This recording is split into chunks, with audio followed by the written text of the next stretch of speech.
Ciertamente que Ramiro Domínguez fue mi maestro en Villarrica y bueno, él es el que me contactó con Livio y inclusive ellos hacían una especie de broma.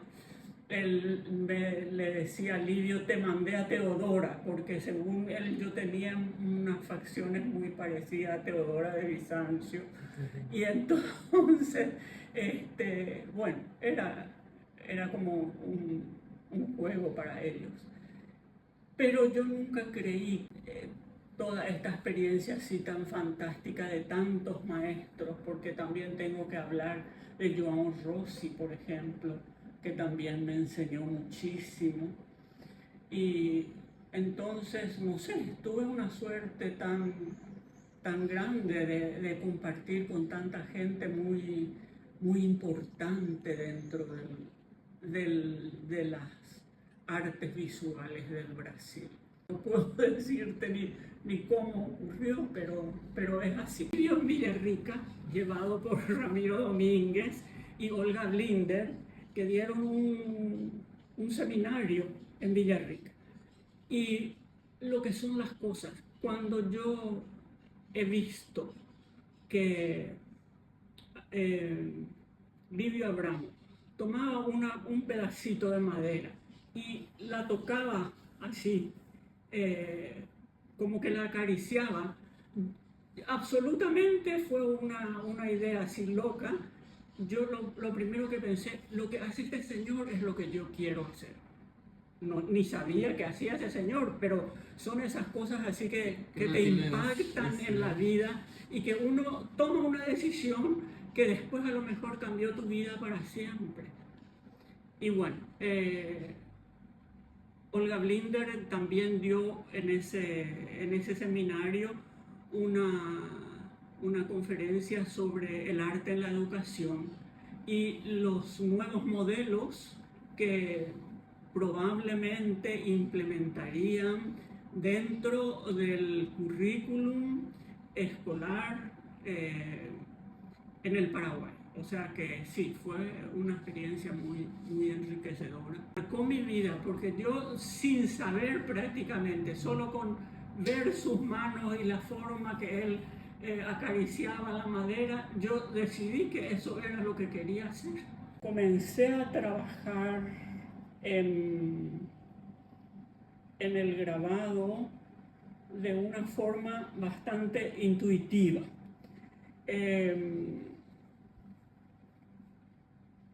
Cuando mis hijos estaban en la secundaria, yo me di cuenta de que no había nada que pudiera representar los mitos, toda esa alma campesina que estaba ahí y no estaba visualizada, llamémosle así, ¿verdad?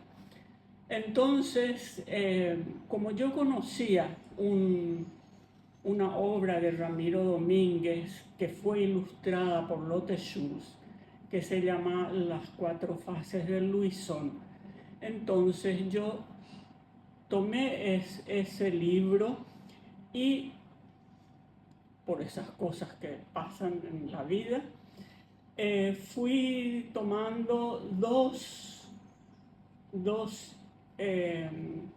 prácticamente dos imágenes de cada secuencia de la luna, ¿verdad? Porque es así la obra de Ramiro, ¿verdad? A Ramiro le gustó tanto que me dijo que pusiera por favor el texto también dentro de la obra, como parte de la obra, ¿verdad?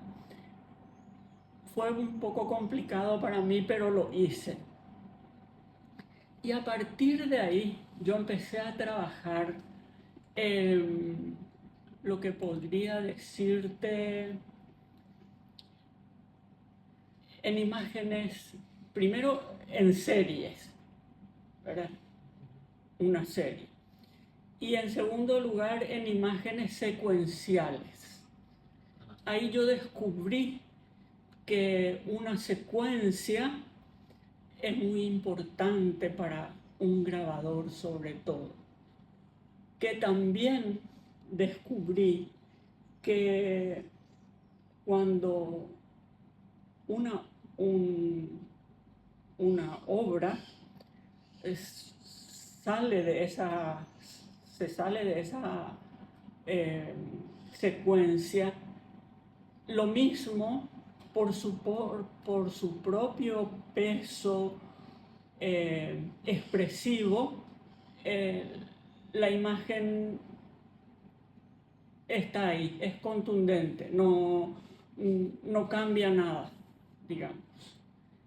Entonces, volviendo a lo que es lo secuencial, entonces yo siempre trabajé Consecuencias. en series, sí. En series, sí. Siempre trabajé en series.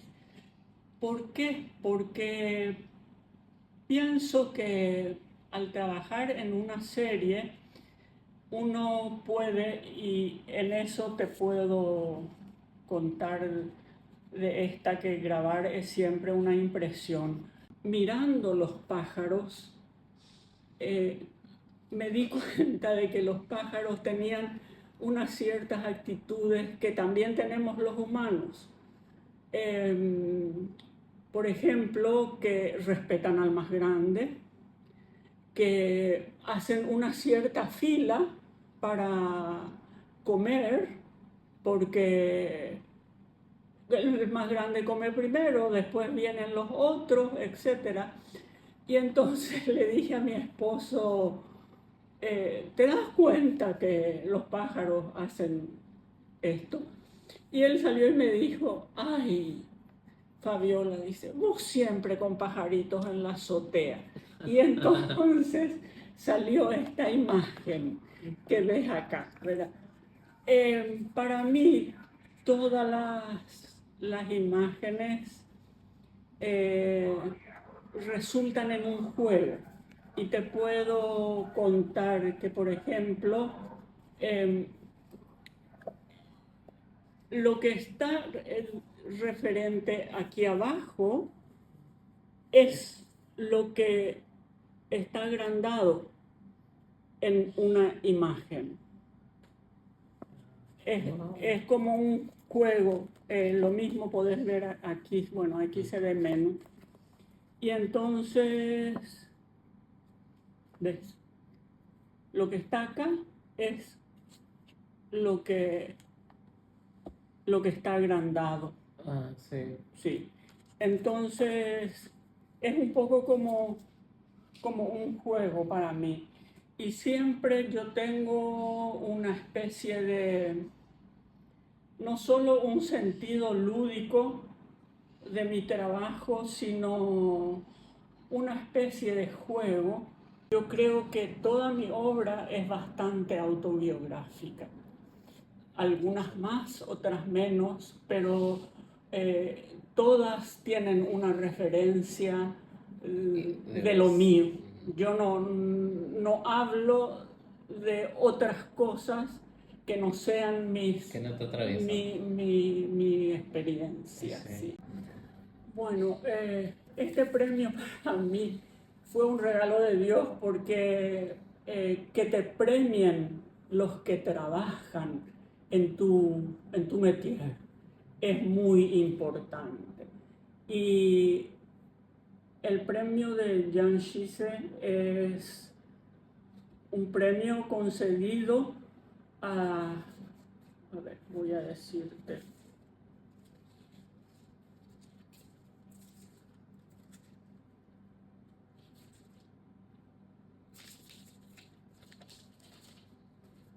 Un premio concedido por la Fundación del Arte y la Investigación. Era un premio de adquisición, así que ellos me compraron mi obra. En ese taller de lidio había mucha gente interesante e importante. Ahí le conocí a Margarita Sánchez Minella, a mucha gente realmente que aportaba bastante, que la mesa en la que estábamos, había una mesa para alumnos mayores y esa mesa estaba aparte y después estaban los alumnos, digamos, menores. Y la mesa de los mayores era una mesa absolutamente interesante en la que se tocaban muchísimos temas. No, me acuerdo que estaba Marta Vargas Peña, por ejemplo, y bueno, Jacinto Riveros, que siempre estuvo, y entonces se podía hablar de todo y sobre todo se podía expresar lo que uno quería en un tiempo que expresarse no era tan fácil porque estábamos todavía en tiempos de dictadura. La docencia en mi vida fue muy importante, sobre todo porque en la docencia encontré mucho estímulo para trabajar. Muchas de las series que he trabajado en mi vida las hice para mis alumnos. Entonces, fue un trabajo muy coordinado, porque yo hacía para ellos, pero al mismo tiempo me beneficiaba a mí misma y también era un estímulo para trabajar. Así que eso fue muy, muy importante realmente. Yo tuve que hacer una larga pausa en mi vida porque tuve un cáncer de colon, que yo sabía que lo iba a heredar porque lo tuvo mi abuelo materno, así que cuando me enteré de que tenía eso, lo único que dije, sáquenmelo por favor porque esto yo no quiero para mí. Esa experiencia, aparte de ser muy dura, porque ahí uno se da cuenta de que uno trabaja para el futuro. Vos sin querer decís, mañana voy a hacer tal cosa, pasado voy a hacer tal cosa, pero cuando vos no tenés mañana, es una experiencia terrorífica. Cuando hasta aquí llegaste y eso se termina, entonces empezás a pensar de otra manera y con una claridad meridiana. Te enfrentás a lo que tenga que ser y entonces, aparte de que yo me quedé con una neuropatía periférica que hace que mis manos y mis pies no tengan sensibilidad, porque la quimioterapia me sacó la mielina, que es la sensibilidad que uno tiene. Tuve que, cuando le pregunté al doctor y me dijo, las preguntas difíciles son por definición las que más cuestan hacerlas, ¿verdad? Y cuando yo le pregunté, doctor, ¿me voy a curar? Él me miró así, me dijo, no sabría decirte, Fabiola. Entonces yo tuve que empezar por reeducarme a mí misma. ¿Y qué usé? Usé el mismo método que tenía de Livio Abraham. O sea que empecé pacientemente, tablita por tablita, hacer las rayitas, todo, de a poquito, todo, así, hasta que pude otra vez grabar. Entonces, cuando pensé que mis manos podían hacer alguna cosa que valga la pena, entonces empecé a trabajar en una serie. El lugar es muy significativa para mí porque es un poco la expresión de que tengo mañana. Y después de eso hice otra serie que todavía no está terminada porque resulta que mi taller no lo tengo, porque cuando todo esto iba a comenzar, yo desmonté mi taller porque mi hija me dijo que debería hacer mi taller en el Quincho y lo que como guaireña, a pesar de que yo no nací en Villarrica, que me reclaman muchísimo, pero mi mamá vino a Asunción por otras cosas y nací yo acá. Entonces, que sí, trabajar en Villarrica y sobre todo siendo exalumna de Ramiro Domínguez, aprendes a escribir. Eso es. Y bueno, de poetas y locos todos tenemos un poco.